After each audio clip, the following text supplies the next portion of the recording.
Selanjutnya ada common organizational and structure. Ini itu terbagi menjadi tiga, yaitu yang pertama adalah simple structure. Struktur sederhana memiliki tingkat departementalisasi yang rendah, rentang kembali yang luas, kewenangan terpusat pada satu orang, dan sedikit formalisasi. Struktur itu cepat, fleksibel, dan mudah untuk dioperasikan dan akuntabilitasnya jelas. Yang kedua adalah birokrasi. Birokrasi dicirikan oleh tugas-tugas operasional yang sangat rutin yang dicapai melalui spesialisasi, aturan dan regulasi formal, departementalisasi, otoritas terpusat, serta kendali yang sempit, dan pengendalian keputusan yang mengikuti rantai komando. Yang ketiga adalah matrix structure. Struktur matriks menggabungkan departementalisasi fungsional dan produk, dan jenis struktur ini dapat ditemukan di banyak organisasi seperti biro iklan, universitas, dan perusahaan hiburan. Matriks dapat membantu memfasilitasi koordinasi ketika organisasi memiliki beberapa aktivitas yang kompleks dan saling bergantung. Lalu selanjutnya di sini ada new trends in organizational design. Jadi di sini 3 desain organisasi yang bisa diterapkan. Yang pertama ini ada the virtual structure. Struktur virtual menawarkan fleksibilitas yang memungkinkan individu dengan ide inovatif dan sedikit uang untuk berhasil bersaing dengan organisasi yang lebih besar dan lebih mapan. Jadi di sini the virtual structure ini eksekutif grup ini bertanggung jawab untuk mengawasi dan juga mengoordinasi dari internalnya, ada dari research, advertising agency, dan lain-lain. Lalu yang kedua ada the circular structure, yang dimana struktur melingkar memiliki persepsi yang melihat organisasi lebih sebagai sebuah tim dengan manajemen puncak sebagai inti organisasi dan visinya menyebar keluar. Di sini circular structure ini dibandingkan dengan virtual structure, di sini karyawannya kurang jelas karena dia tidak tahu harus melaporkan kepada siapa, karena di sini tidak ada penanggung jawabnya seperti eksekutif group itu. Lalu selanjutnya ada the team structure. Di sini struktur tim berupaya menghilangkan rantai komando dan mengganti departemen dengan tim yang berwenang. Selain merobohkan sebagian besar hambatan eksternal antara perusahaan dan pelanggan serta pemasoknya, struktur ini menghilangkan sebagian besar batasan vertikal dan horizontal. Lalu selanjutnya ada the leaner organization downsizing. Perusahaan dapat mengurangi dampak negatif dari perampingan dengan melakukan persiapan lebih awal. Berikut ini beberapa strategi efektif untuk perampingan. Biasanya perusahaan melakukan perampingan untuk efektivitas dari perusahaannya, entah karena perusahaannya kurang produksi atau keuntungan perusahaannya berkurang. Nah di sini ada beberapa strategi efektif yang dilakukan untuk perampingan. Yang pertama ada invest. Di sini perusahaan yang melakukan perampingan untuk berfokus pada kompetensi inti lebih efektif ketika mereka berinvestasi dalam praktik kerja dengan keterlibatan tinggi yang sesudahnya. Lalu yang kedua ada communicate. Ketika pengusaha berupaya membahas perampingan dengan karyawan lebih awal, karyawan tidak terlalu khawatir dengan hasilnya dan merasa perusahaan mempertimbangkan perspektif mereka. Lalu yang ketiga ada participate. Karyawan tidak perlu khawatir jika mereka dapat berpartisipasi dalam proses tersebut. Program pensiun dini sukarela atau paket pesangon dapat membantu mencapai kelangsungan tanpa PHK. Lalu yang terakhir ada keempat, ada ASIS, di mana pesangon tunjangan perawatan kesehatan yang diperpanjang dan bantuan pencarian kerja menunjukkan bahwa suatu perusahaan peduli terhadap karyawannya dan menghargai kontribusi mereka. Kemudian ini ada itu wider structure design. Pada gambar 15 di kanan ini menggambarkan perbedaan antara dua model ekstrim desain organisasi, yaitu model mekanistik, yaitu sebuah struktur ditandai oleh departementalisasi yang luas, formalisasi yang tinggi, dan jaringan informasi yang terbatas dan sentralisasi. Yang kedua itu model organik, yaitu struktur yang datar menggunakan tim lintas hierarki dan lintas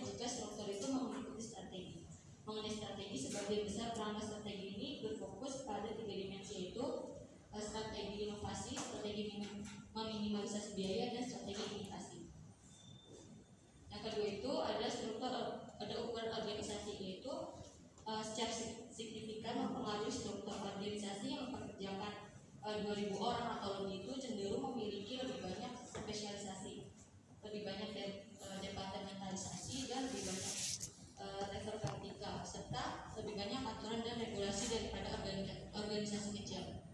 Nah, kemudian teknologi itu menggambarkan cara suatu organisasi mentransfer masukan menjadi pengeluaran. Setiap organisasi memiliki setidaknya satu teknologi untuk mengubah sumber daya keuangan manusia dan fisik menjadi produk atau layanan. Yang keempat itu lingkungan, itu kekuatan di luar organisasi yang berpotensi mempengaruhi struktur organisasi, karena lingkungan yang dinamis menciptakan ketidakpastian yang jauh lebih besar bagi para manajer daripada lingkungan yang statis. Dan terakhir ada lembaga, yaitu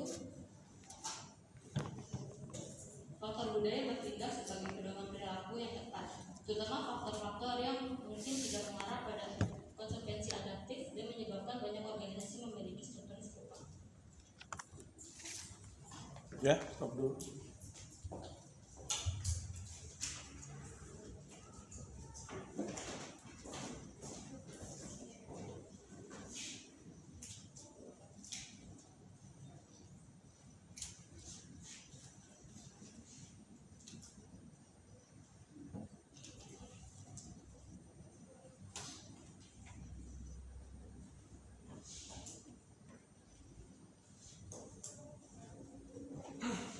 Nah, pokok bahasan kali ini kita akan bahas mengenai struktur organisasi.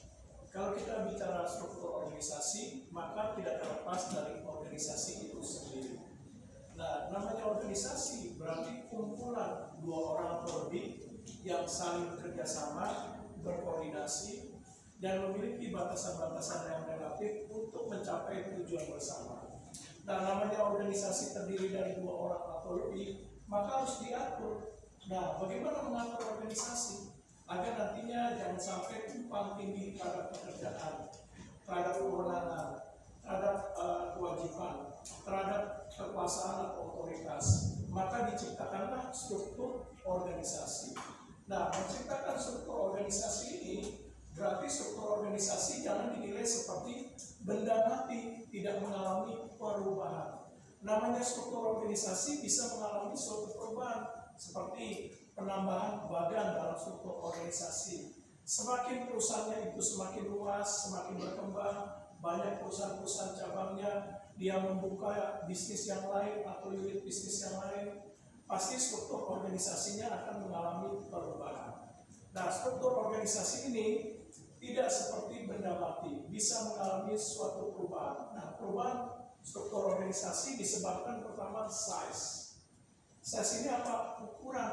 Semakin ukuran perusahaan semakin luas, dengan kemampuan terhadap bisnisnya semakin baik, sumber daya organisasi seperti informasi, keuangan, teknologi semakin baik, maka struktur organisasinya akan semakin kompleks. Contoh, perusahaan Honda, Yamaha, Toyota, Suzuki, perusahaan-perusahaan internasional, pasti struktur organisasinya semakin kompleks, berbeda dengan perusahaan yang masih dikelola secara keluarga, pasti struktur organisasinya lebih sederhana.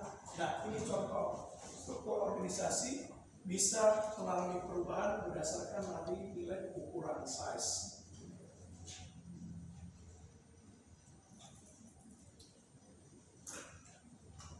Nah, yang kedua bisa dilihat dari faktor lingkungan. Nah, seperti bagaimana perubahan faktor lingkungan yang dipengaruhi oleh faktor internal maupun eksternal. Misalnya contoh persaingan semakin ketat, kompetitif, maka struktur organisasi akan mengalami perubahan. Nah, yang diakibatkan persaingan yang semakin ketat atau kompetitif. Bisa juga karena tuntutan dari perusahaan, seperti keinginan dari pemimpin atau pemilik usaha atau owner. Nah, struktur organisasi bisa mengalami suatu bentuk perubahan yang diakibatkan faktor lingkungan, yang dipengaruhi oleh faktor lingkungan di dalam perusahaan maupun di luar dari perusahaan.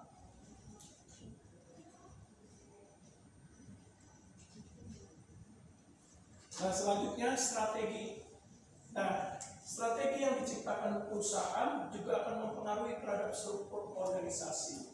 Nah, katakanlah strategi dalam perusahaan itu ingin menghadapi persaingan yang semakin ketat dengan menekankan inovasi, kreativitas, lalu strategi untuk meminimalkan biaya. Tentu strategi yang disusun ini akan mempengaruhi terhadap struktur organisasi. Nah, seperti dalam pengambilan keputusan, bagaimana melakukan evaluasi, kontrol, nah ini semua dipengaruhi oleh struktur organisasi. Nah, terhadap strategi yang akan mempengaruhinya.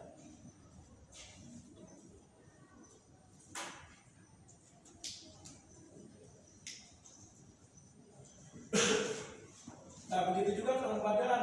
Kelembagaan ini maksudnya adalah bagaimana sifat dari organisasi itu sendiri. Seperti misalnya contoh, apabila sifat organisasi seperti organisasi pemerintah yang menekankan terhadap birokrasi dalam pengambilan keputusan dan struktur terhadap nilai kekuasaan dan kewenangan, maka lebih penekanannya terhadap hierarki dalam struktur organisasi. Nah, berbeda dengan perusahaan-perusahaan swasta yang menekankan terhadap pengambilan keputusan yang cepat, lalu kontrol, evaluasi. Nah, perubahan pasti struktur organisasinya akan berbeda terhadap struktur organisasi di dalam pemerintahan. Nah, ini contohnya. Nah, bagaimana struktur organisasi bisa mengalami sebuah perubahan. Nah, namanya struktur organisasi, ada berbagai macam atau bentuk dari struktur organisasi. Dimulai dari struktur organisasi sederhana atau simple. Seperti apa? Ini dia. Nah, namanya simple, di mana belum ada pembagian tugas, kewenangan dan tanggung jawab secara spesifik. Nah, biasanya struktur organisasi yang sifatnya simple dalam pembagian tugas, kewenangan, tanggung jawabnya ini biasanya dikelola masih perusahaan-perusahaan keluarga, di mana mereka masih ada keterbatasan terhadap modal, biaya, anggaran, lalu sumber daya manusia, teknologi yang digunakan, dan lain sebagainya. Nah, struktur organisasi simpel sederhana, hanya di sini pemilik perusahaan, nah, langsung dibawahi dengan karyawannya. Nah, ini struktur organisasi yang sifatnya simpel, sederhana.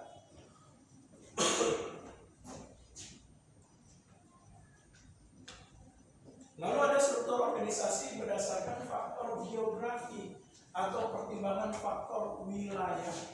Contohnya misalnya perusahaannya sudah berkembang, dia punya beberapa perusahaan-perusahaan cabang sehingga mampu untuk memasarkan produknya di beberapa wilayah. Maka struktur organisasinya akan mengalami perubahan. Contohnya,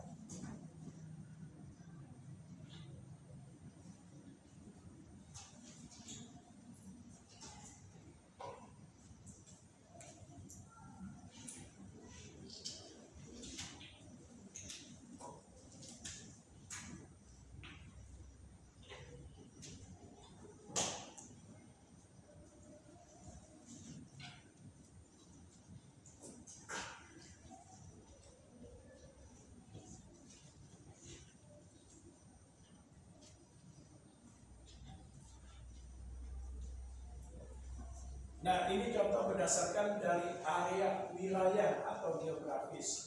Misalnya dia sudah membuka beberapa perusahaan-perusahaan cabangnya. Ada yang di Medan, Surabaya, Semarang, dan Yogyakarta, di mana pusatnya itu ada di Jakarta. Nah, inilah struktur organisasi berdasarkan wilayah.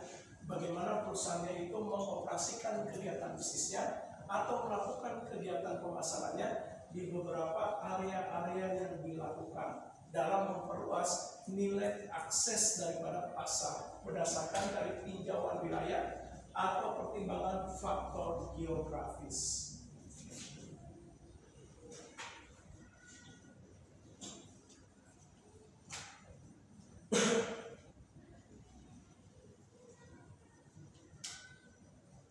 Nah, selain itu ada struktur organisasi berdasarkan dari produk yang dihasilkan. Seperti misalnya contoh Samsung, di mana Samsung sudah menghasilkan berbagai jenis produk-produk sehingga dia mengembangkan terhadap nilai struktur organisasinya.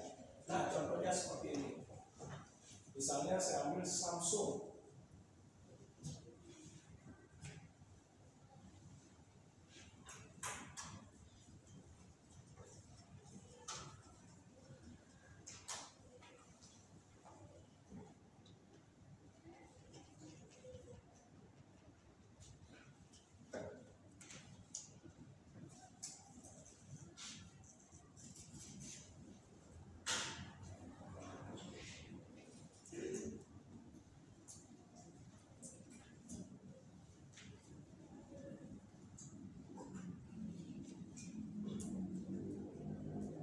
Nah, contohnya seperti Samsung menghasilkan berbagai jenis produk.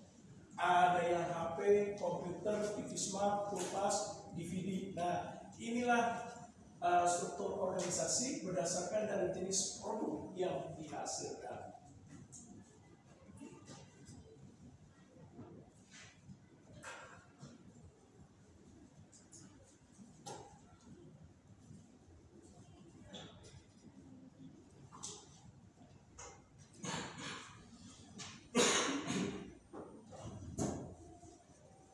Nah, selanjutnya ada struktur organisasi yang diciptakan perusahaan berdasarkan dari proses produk. Artinya, struktur organisasi ini menekankan terhadap pembagian tugas dan kewenangan berdasarkan dari kegiatan proses produksi terhadap produk yang akan dihasilkan. Misalnya contoh, perusahaan furniture.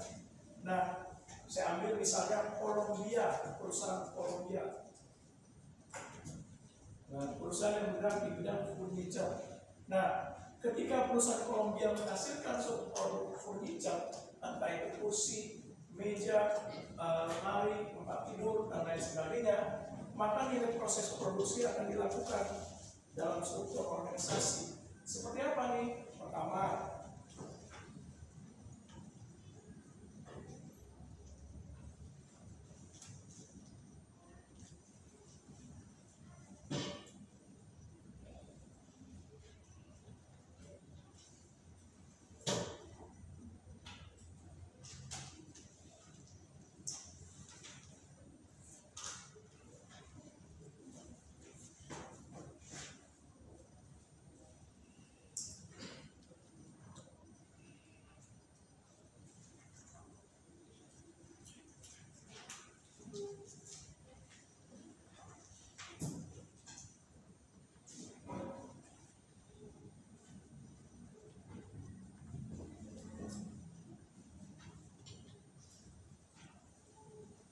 nah, misalnya perusahaan Columbia.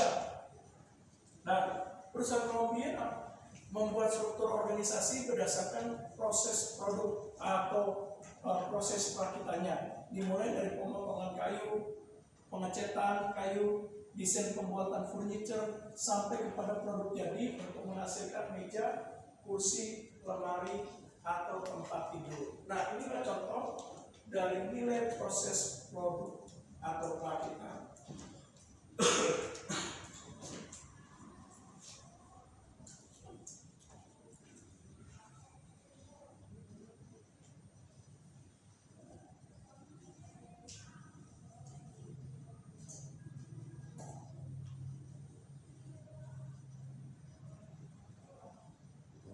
Nah, selanjutnya ada pembagian terhadap struktur organisasi berdasarkan departemen, yaitu apa? Mengelompokkan nilai-nilai pekerjaan yang sama atau unit-unit pekerjaan yang sama menjadi satu kelompok di dalam departemen. Nah, di mana dalam struktur organisasi departemen nanti adanya pembagian tugas, kewenangan, dan tanggung jawab. Contoh,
nah, misalnya ada suatu perusahaan mengelompokkan berbagai jenis pekerjaan menjadi suatu departemen. Ada departemen pemasaran, departemen keuangan, departemen produksi, dan departemen sumber daya manusia. Di mana saya ambil contoh, departemen pemasaran ini terbentuk dari beberapa kelompok unit kerja.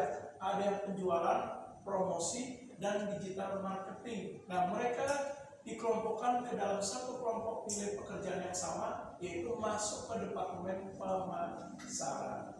Nah, begitu juga misalnya contoh departemen STM-nya, ada unit pelatihan, unit pengembangan, unit karir, ada unit penggajian, unit kedisiplinan. Nah, berarti masuk ke dalam satu kelompok departemen yang sama, unit pekerjaan yang dikelompokkan sama, yaitu departemen sumber daya manusia. Kalau begitu juga departemen produksi, ada yang unit input, ya, lalu proses produksinya sampai produk jadi, quality control. Nah, berarti masuk ke departemen yang sama dalam satu kelompok kerja, yaitu apa? Departemen produksi.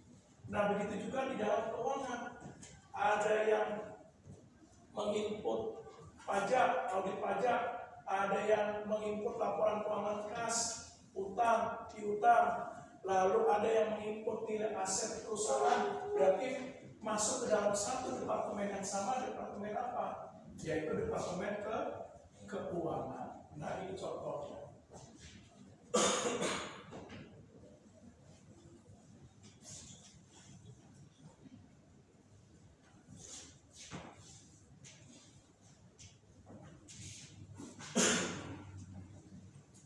Ada pertanyaan? Silakan.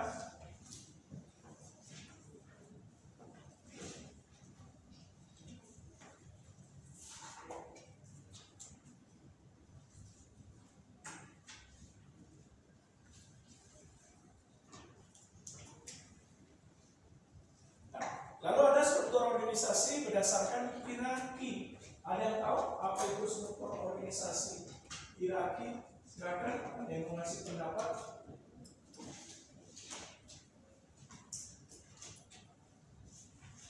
Nah, selanjutnya jenis struktur organisasi berdasarkan hierarki. Nah, ada yang bisa kasih pendapat hierarki itu seperti apa?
Nah, inilah struktur organisasi berdasarkan hierarki, di mana struktur organisasi hierarki ini apa? Mengikuti arus mekanisme yang diciptakan dalam sistem kekuasaan dan kewenangan.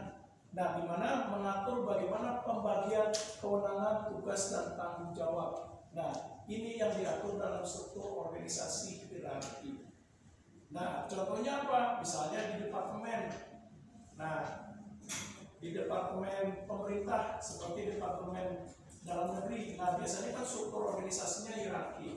Nah, dalam struktur organisasi hierarki ini, pengambilan keputusannya mengikuti struktur nilai kekuasaan dalam pembagian kewenangan. Nah, dia tidak boleh lompat. Misalnya contoh, saya punya ide, saya punya gagasan.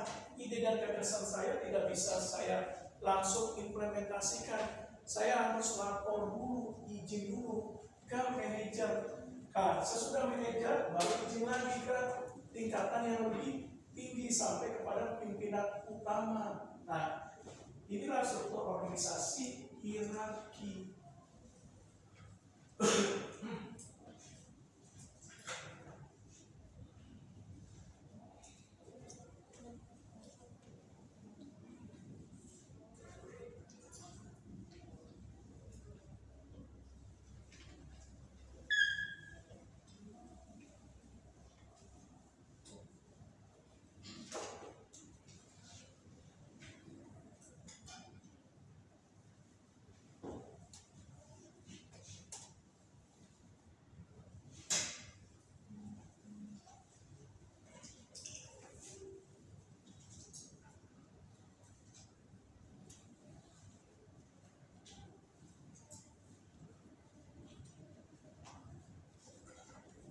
Lalu selanjutnya ada struktur organisasi yang bersifat matriks. Matriks ini apa? Struktur organisasi yang diciptakan oleh perusahaan atau organisasi yang mengatur terhadap pembagian tugas, kewenangan dan tanggung jawab serta arus informasi dan bentuk kombinasi interaksi dan komunikasinya secara cepat. Apa buktinya secara cepat? Ini dia.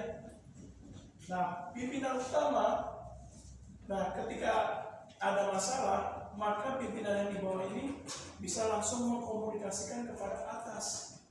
Nah, yang di tengah-tengah ini, bisa juga menyampaikan komunikasi secara langsung kepada pimpinan atas.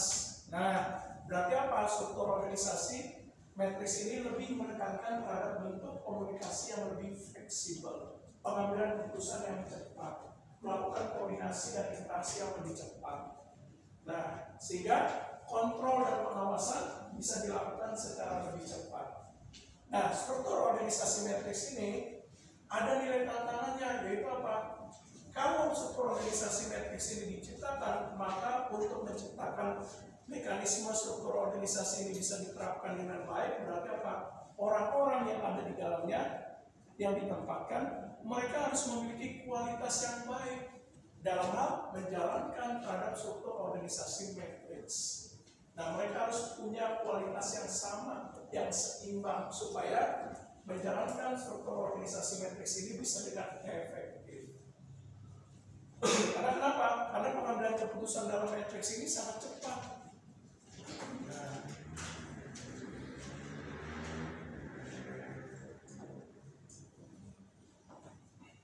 Nah, saya stop dulu. Ada pertanyaan?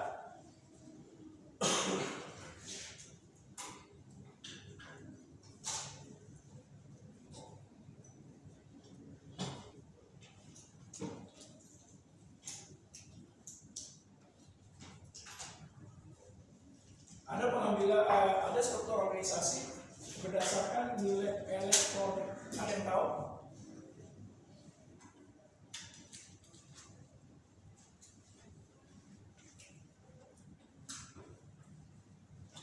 Pengambilan keputusan berdasarkan nilai elektronik atau menggunakan pendekatan daripada e-business atau e-commerce.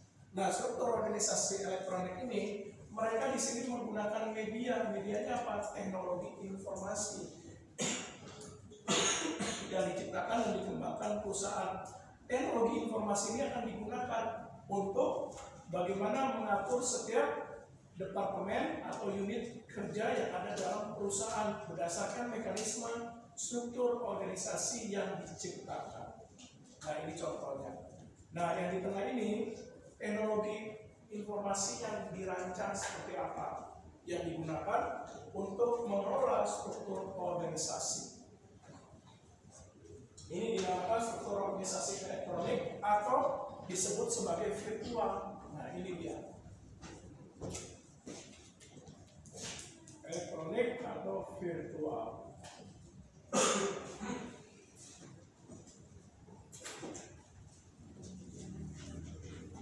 Nah, saya stop dulu. Ada pertanyaan kira-kira?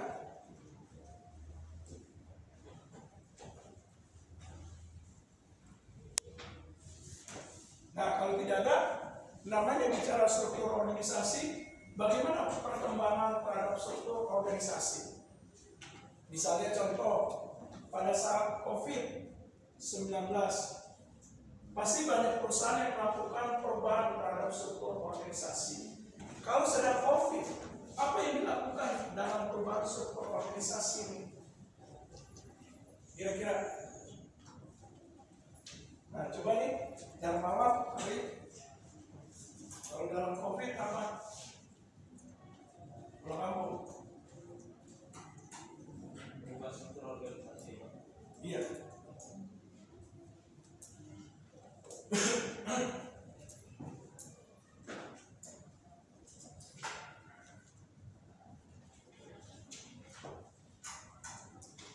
Maksudnya kayak produk dari perusahaan diubah organisasinya.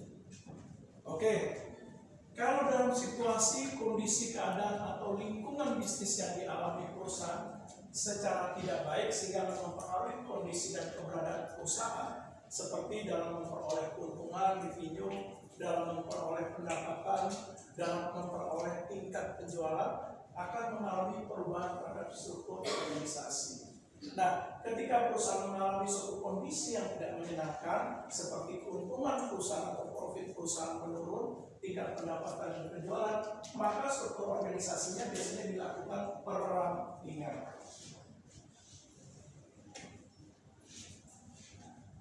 Atau disebut sebagai downsize gitu. Nah, ada yang tahu downsize itu apa?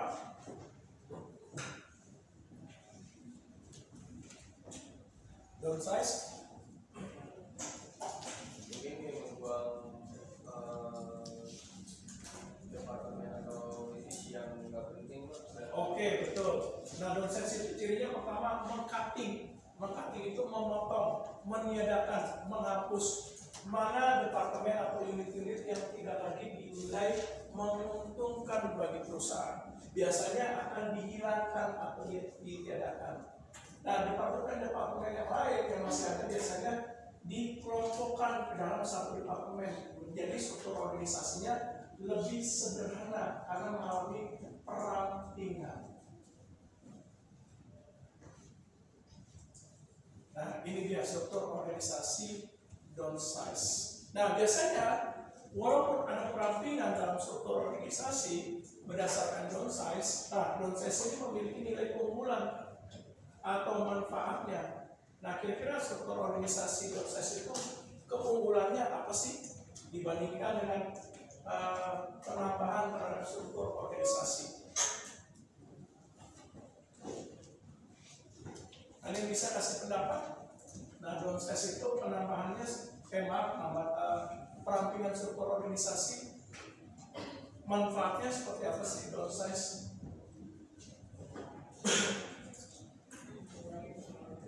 Ya,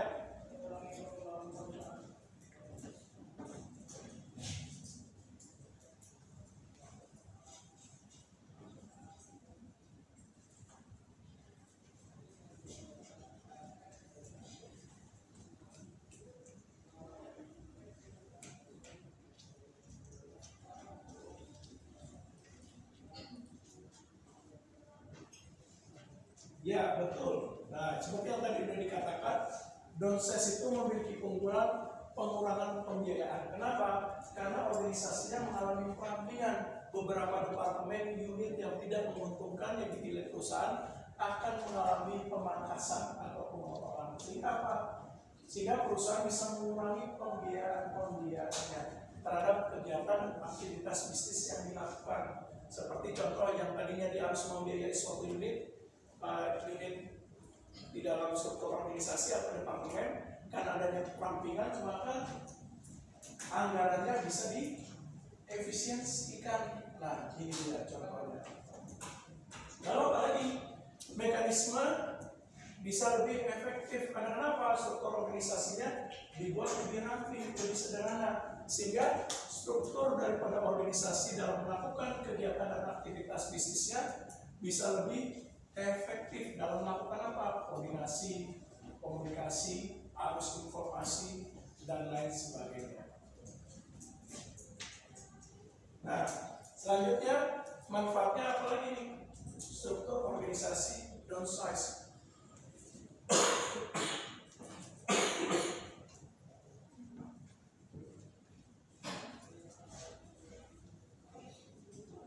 Kira-kira apa nih manfaatnya?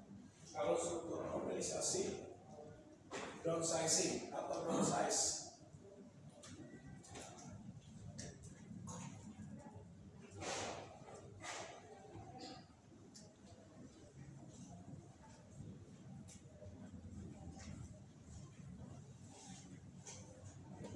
manfaat yang lain ada yang bisa memberikan komentar atau argumen? Siapa? Silakan.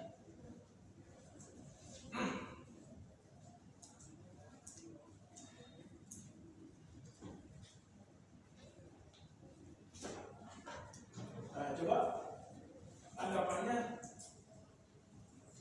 manfaat dari struktur organisasi proses seperti apa?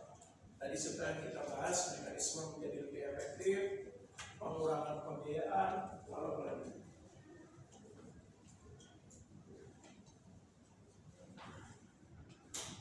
Namanya kalau dirampingkan, memudahkan nggak bagi pimpinan atau manajer dalam pengambilan keputusan? Nah, iya. Karena kenapa?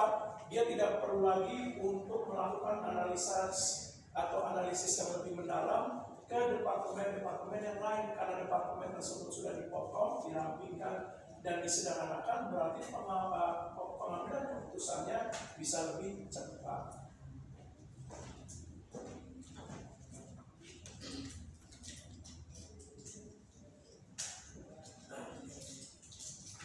Meningkatkan dalam pengambilan keputusan.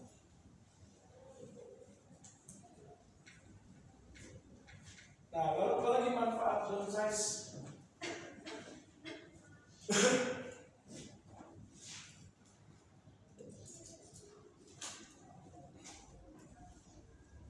Apalagi nih manfaat downsizing? Nah, coba nih kira-kira apa nih manfaatnya untuk proses? Oke.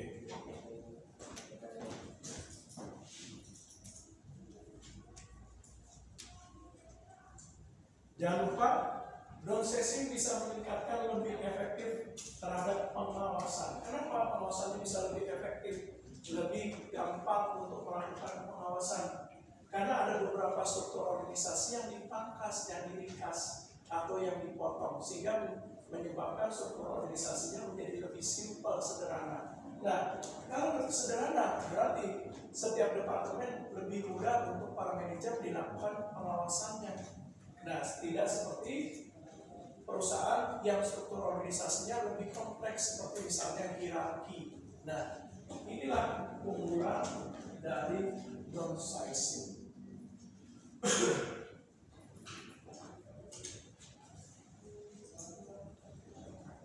Nah, yang terakhir apa nih keunggulan downsizing atau downsizing?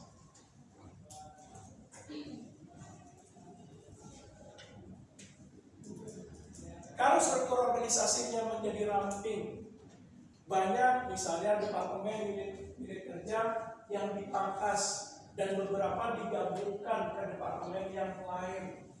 Nah, berarti kemungkinan tingkat konfliknya tinggi atau rendah. Nah, dalam hal melakukan komunikasi, interaksi, koordinasi, nah biasanya tingkat konflik dalam organisasi tinggi atau rendah dalam hal misalnya perencanaan, pengawasan, kontrol, evaluasi, maupun untuk pengambilan keputusan.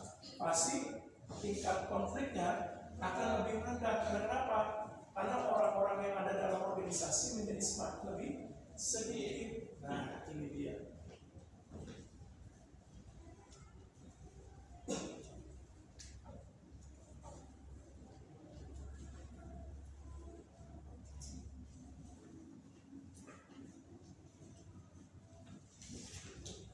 Nah, tingkat konflik dalam struktur organisasi menjadi lebih rendah.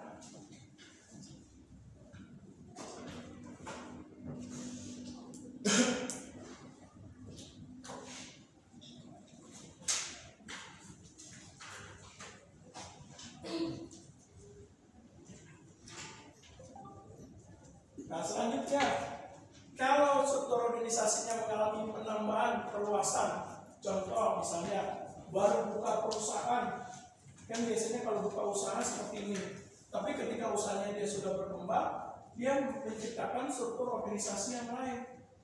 Nah, seperti ini misalnya. Nah, berarti apa keuntungan dalam hal struktur organisasi yang mengalami penambahan atau perluasan? Jadi lebih kompetitif. Oke.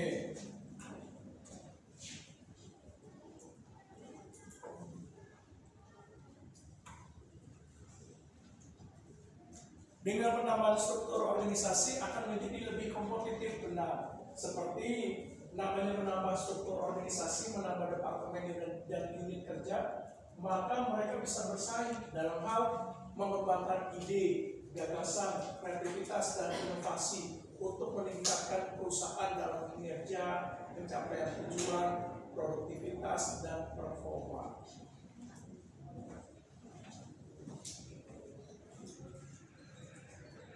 Nah, lalu apa lagi manfaatnya? Kira-kira kalau penambahan struktur organisasi?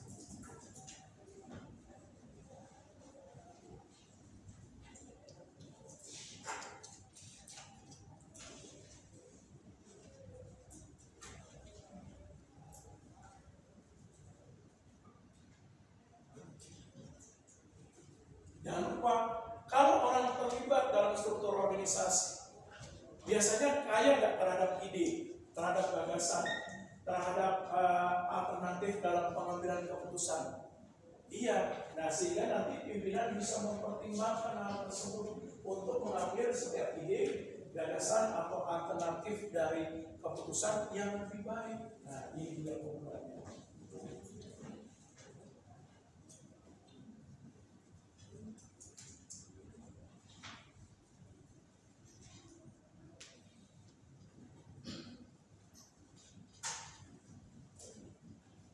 Dapat meningkatkan ide, gagasan, dan keputusan dalam organisasi.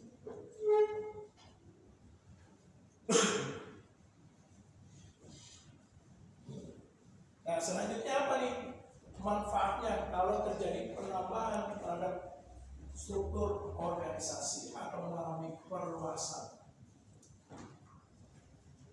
Nah, kira-kira Perubahan tanggung jawab. Perubahan tanggung jawab. kalau beban tanggung jawab berkurang, oh ya.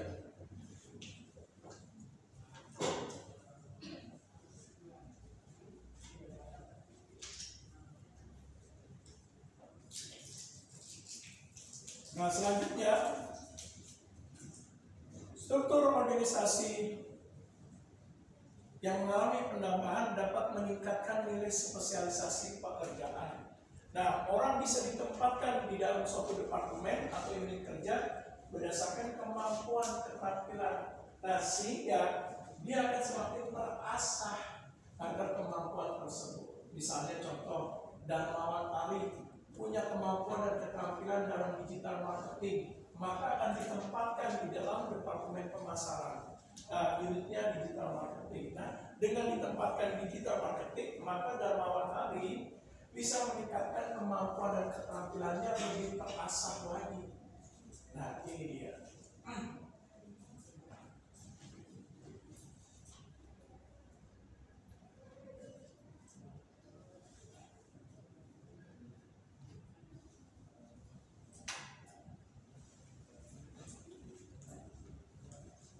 Nah, lalu saya akan bahas apa nih kelemahannya.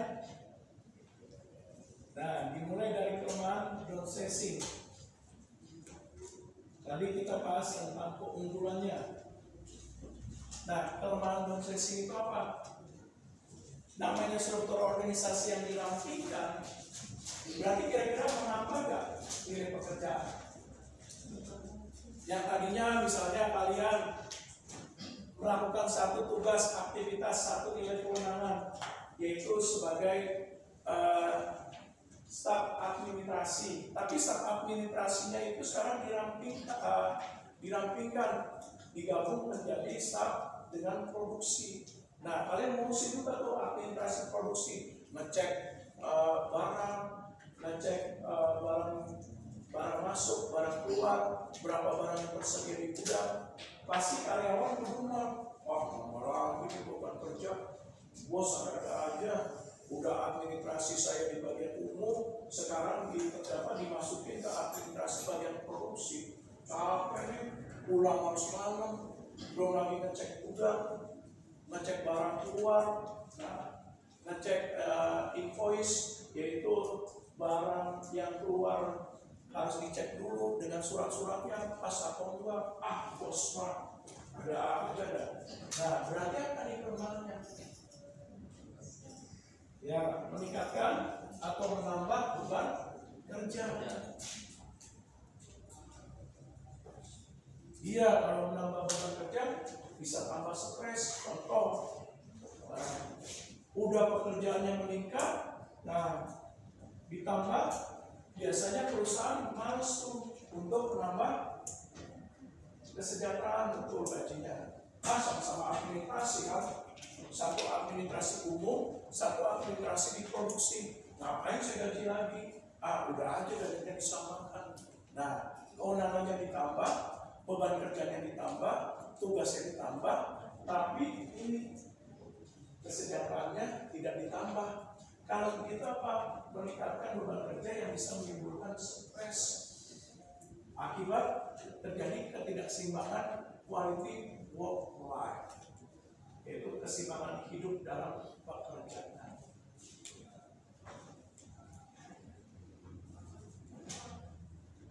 Nah, apa kelemahannya? Biasanya kalau semakin banyak orang, pengambilan keputusannya gimana? Bisa semakin cepat atau enggak? Nah, semakin lama, kenapa? Semakin banyak orang yang dilibatkan, manajer yang dilibatkan, berarti apa? Semakin banyak ide dan gagasan yang masuk, semakin banyak kritik dan saran. Nah, berarti apa? Menambah waktu yang lebih lama bagi pimpinan untuk mengambil keputusan.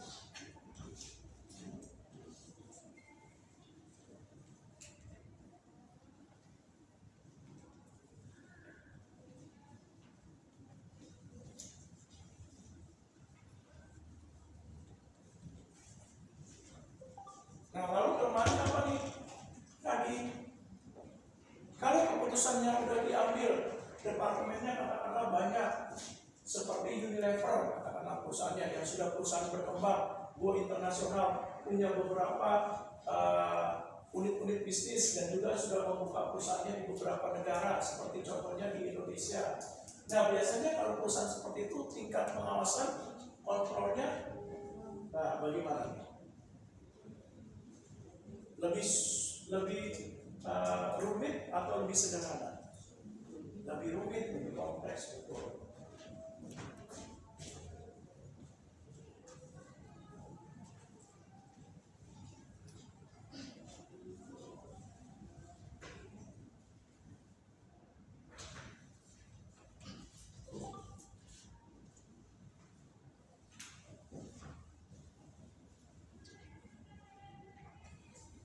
Nah, kalau downsize, kelemahannya apa nih? Kalau ini penambahan.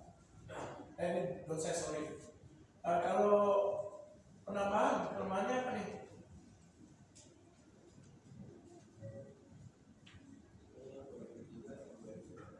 Pengawasan kontrolnya lebih kompleks. Oh, ini penambahan, sorry. Pengawasan. Nah, ini berarti penambahan struktur organisasi ya. Terima kasih untuk kritiknya. Pengawasan, kontrol yang lebih kompleks. Nah, kalau downsizing, apalagi nih kelemahannya?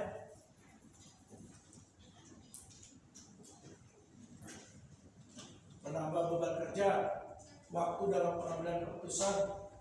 Oh, ini berarti ini penambahan ini nih. Waktu dalam pengambilan keputusan lebih lama atau lebih kompleks.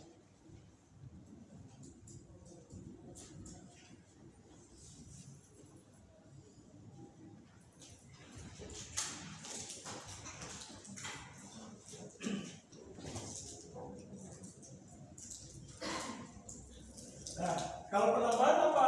Namanya banyak departemen, pembiayaannya gimana nih kira-kira? Lebih tinggi. Karena kenapa? Dia harus membiayai berbagai departemen dan lain untuk mendukung dan mensupport dari aktivitas kegiatan bisnis yang dilakukan. Berarti apa nih kelemahannya? Menambah biaya pembiayaan atau meningkatkan pembiayaan. Nah, kalau kelemahan downsize apa nih? Selain menambah beban kerja, apalagi nih? Kelemahan downsizing.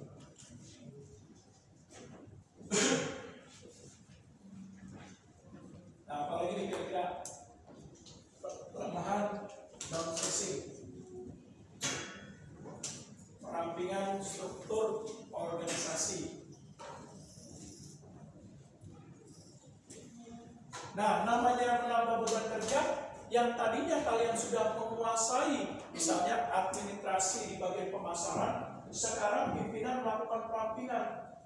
Nah, katakanlah Ari dan Mawar ditambah beban kerjanya menjadi administrasi dalam produksi. Digabung tuh departemen produksi sama pemasaran jadi satu departemen.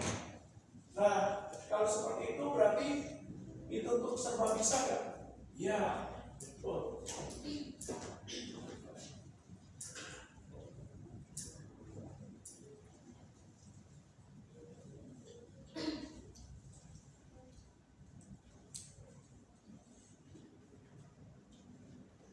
Nah, kelemahannya dia tidak menciptakan spesialisasi, tapi apa? Dituntut serba bisa. Nah, kamu kan udah administrasi pemasaran, sekarang produksi.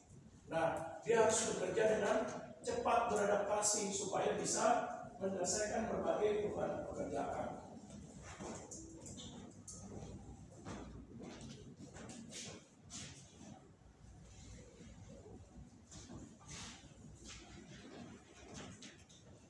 Nah, apa kelemahan downsizing lagi?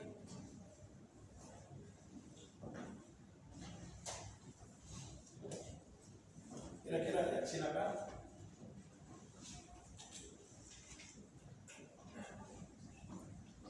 Kira-kira apa nih kelemahan downsizing atau downsize perampingan?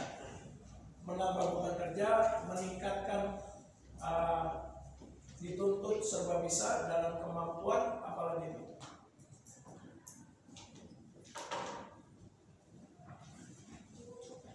Nah, kalau downsizing kelemahannya apa lagi?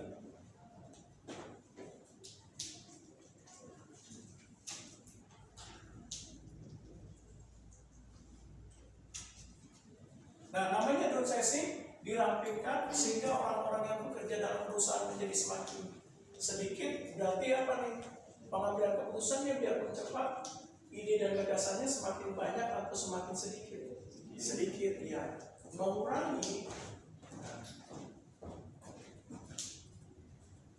Mengurangi kreativitas, pengembangan ide,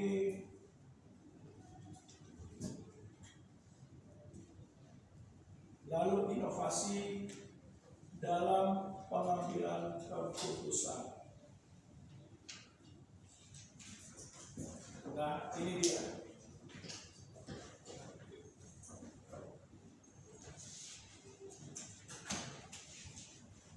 Nah, saya stop dulu. Ada pertanyaan kira-kira? Kalau tidak ada, nah, maka selanjutnya yang mau saya bahas, kalau kita bicara mengenai struktur organisasi, pasti struktur organisasi punya ciri, nah, atau karakteristik dari struktur organisasi. Nah, kira-kira apa sih ciri dari struktur organisasi? Ciri atau karakteristiknya? Kayak manusia kan punya ciri. Cirinya apa? Bisa dilihat dari personalitinya. Nah, begitu juga struktur organisasi. Nah, bisa dilihat ciri karakteristiknya seperti apa.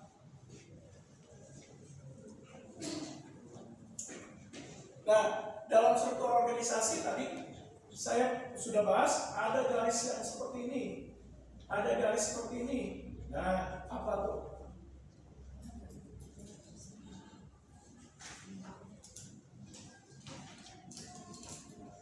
Ada garis yang bersifat horizontal, ada yang garis bersifat vertikal. Berarti apa cirinya?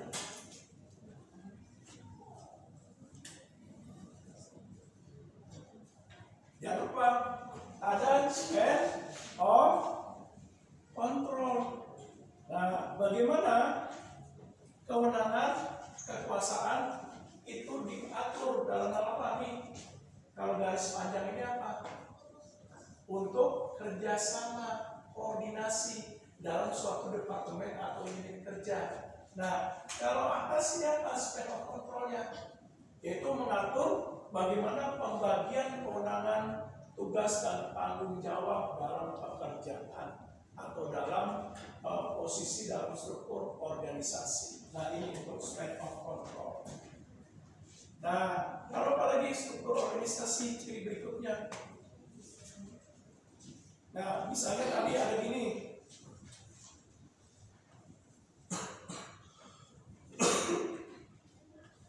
Nah, seperti ini nih. Misalnya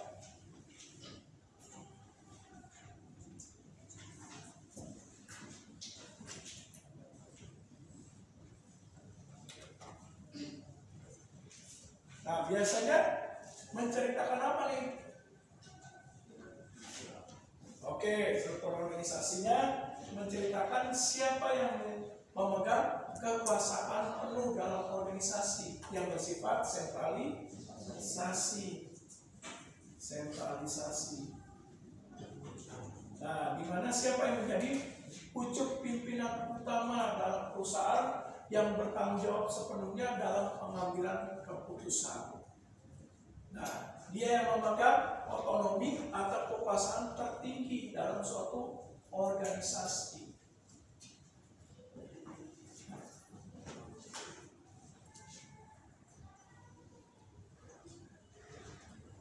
Nah, katakanlah di sini CEO, direktur utama. Di sini ada manajer pemasaran, keuangan, produksi, SDM. Ini katakanlah ada staf atau asisten manajer keuangan, produksi, SDM, lalu bagian keuangan. Nah, di sini ada unit-unitnya, unit pemasaran, ada penjualan, promosi, ada digital marketing. Nah, dalam hal ini menceritakan apa nih struktur organisasi? Di mana? Nah, mereka bisa melakukan komunikasi. Nah, komunikasinya seperti ini, sifatnya horizontal atau sifatnya dari bawah ke atas dalam melakukan komunikasi. Ada yang bisa dari bawah, dari atas pimpinan utama ke bawah untuk komunikasinya. Ada yang bersifat dari sifat silang matrix, di mana antar departemen bisa saling berkomunikasi. Misalnya saya bagian produksi bisa berkomunikasi ke keuangan, bilang program kerjanya saya mengalami kenaikan dana, bisa nih proposalnya diberikan ke bagian keuangan. Nah, ini bisa dalam bentuk silang matrix. Nah, kalau horizontal ini apa? Bentuk arus informasi yang diciptakan antar departemen. Misalnya saya departemen pemasaran, manajernya, pimpinannya berkomunikasi di bagian public relation, di bagian penjualan, di bagian promosi. Nah, ini dia. Lalu apalagi dari bawah bisa ke atas, bentuk komunikasinya. Misalnya saya karyawan bagian administrasi, berarti apa nih bentuk komunikasinya? Saya berarti karyawan, berarti apa nih? Contoh misalnya saya karyawan bagian administrasi umum. Nah, berarti apa? Bentuk komunikasinya menyampaikan laporan. Nah, itu dia. Memberikan usulan, masukan, saran, kritik yang membangun. Nah, kalau dari pimpinan utama ke bawah, bentuknya gimana nih? Arus informasi yang diciptakan. Kalau pimpinan utama direktur, katakanlah misalnya MNC Group yang punya kan Harutanu. Nah, Harutanu melakukan komunikasi ke bawah ke berbagai unit usahanya, ke RCTI, lalu dia punya kayak MNC Financing, dia komunikasi, dia juga bisa berkomunikasi buka kampus juga, kampus apa namanya? Yang sekarang, ya. Lalu juga punya satu lagi financing, punya kampus, punya beberapa siaran televisi juga. Nah, dia melakukan komunikasi.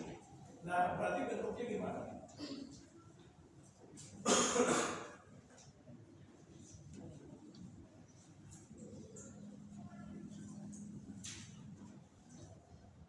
Bentuknya berarti apa? Nah, Haritanu bisa menyampaikan apa? Tujuan, sasaran perusahaan, lalu evaluasi betul, penyampaian kinerja, Nah, lalu apa lagi yang bisa dilakukan Arifan? Menyampaikan perubahan kebijakan perusahaan. Nah, ini dia. Nah, berarti ciri karakteristik dari contoh yang saya berikan apa namanya? Nah, kayak tadi.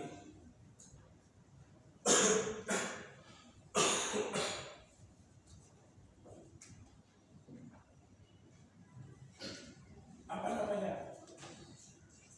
Dari contoh yang saya berikan, kira-kira.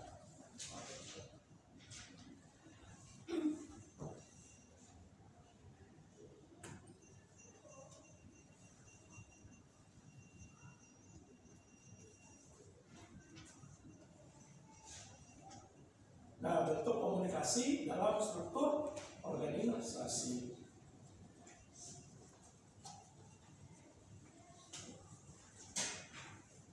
Nah, contoh yang lain dalam Trisakti School Management ini kan pasti punya struktur organisasi.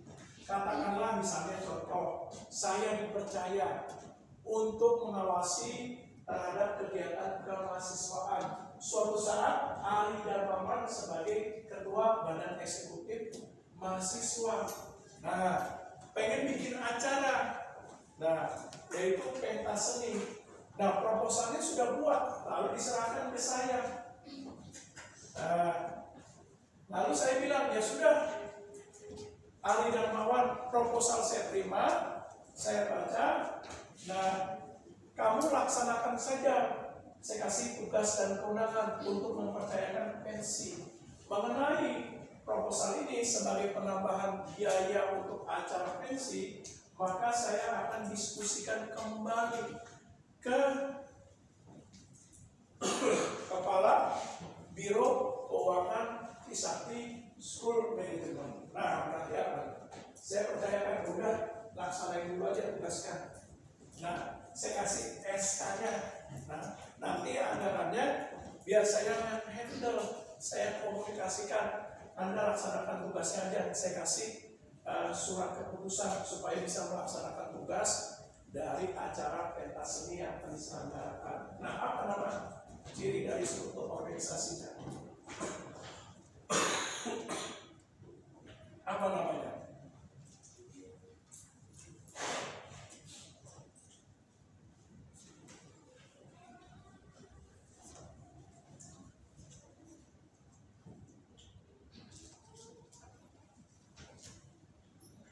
Nah, contoh yang lain kalau bingung. Di Sakti kan ada dua, di Grogol sama di sini di Bekasi. Nah, namanya kontrol pengawasan tidak mungkin Kaprodi, kepala program studi itu bisa melakukan pengawasan yang ketat atau secara efektif untuk misalnya setiap hari ke Bekasi. Nah, akhirnya Kaprodi membuat ya sudah saya percayakan ya kepada Ibu Murti untuk melakukan pengawasan sehari-hari terhadap kegiatan dan aktivitas Trisakti School Management di Bekasi.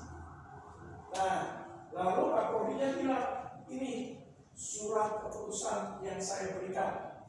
Nah, saya akan tembuskan kepada kepala ketua yayasan. Bu Murti sudah diberikan kekuasaan dan kewenangan untuk mengontrol dan bertanggung jawab terhadap kegiatan aktivitas Trisakti School Management di Bekasi. Nah, kalau seperti contoh yang saya berikan, apa ciri dari karakteristik struktur organisasi tersebut? Apa namanya?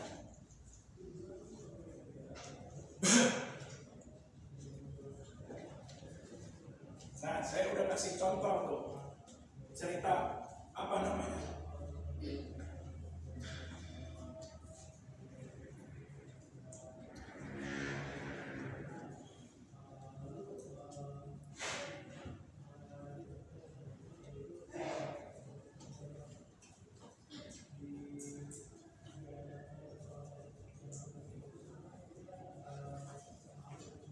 Apa namanya? Kayak tadi, Kaprodi bagian manajemen dan akuntansi nggak mungkin setiap saat bisa melakukan pengawasan di sini. Nah, akhirnya karena keterbatasannya dari Bogor ke Bekasi kan lumayan jauh. Nah, akhirnya diberikanlah surat keputusan, ditunjuklah Bu Nurti bisa gak tolong bantu untuk melakukan pengawasan kontrol kinerja terhadap Trisakti School Management di Bekasi dalam kegiatan dan aktivitas pembelajaran ataupun dalam kehidupan aktivitas kampus. Nah, tiba-tiba Bu Nurti bilang bisa, siap.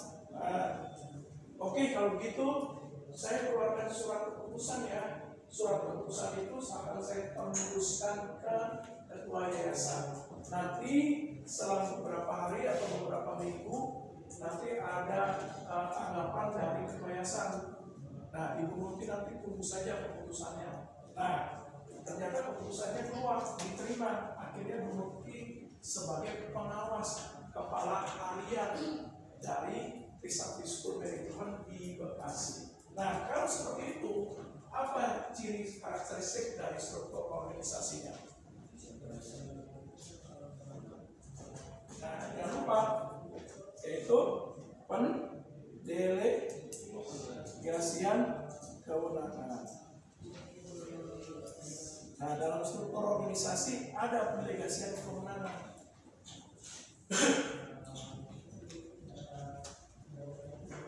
Nah, yang terakhir yang mau saya sampaikan dari ciri struktur organisasi.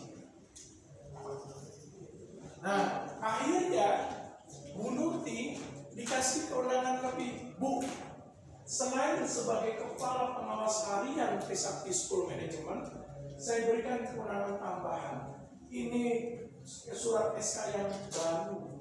Nah, kewenangan tambahan, Ibu bisa mengambil keputusan, tapi tidak keputusan utama seperti keputusan utama menentukan strategi.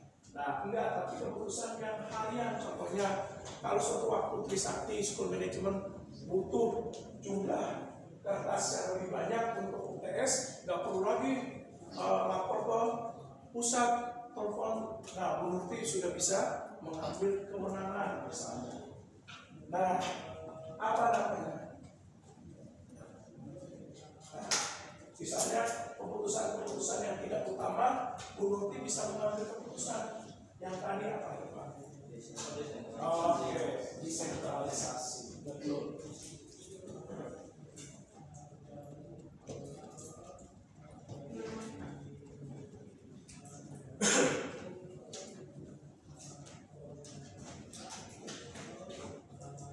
Nah, saya stop dulu. Ada pertanyaan kira-kira?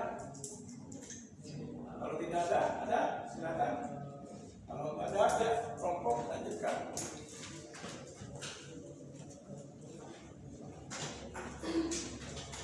Nah, pikiran. Oh ya, sini.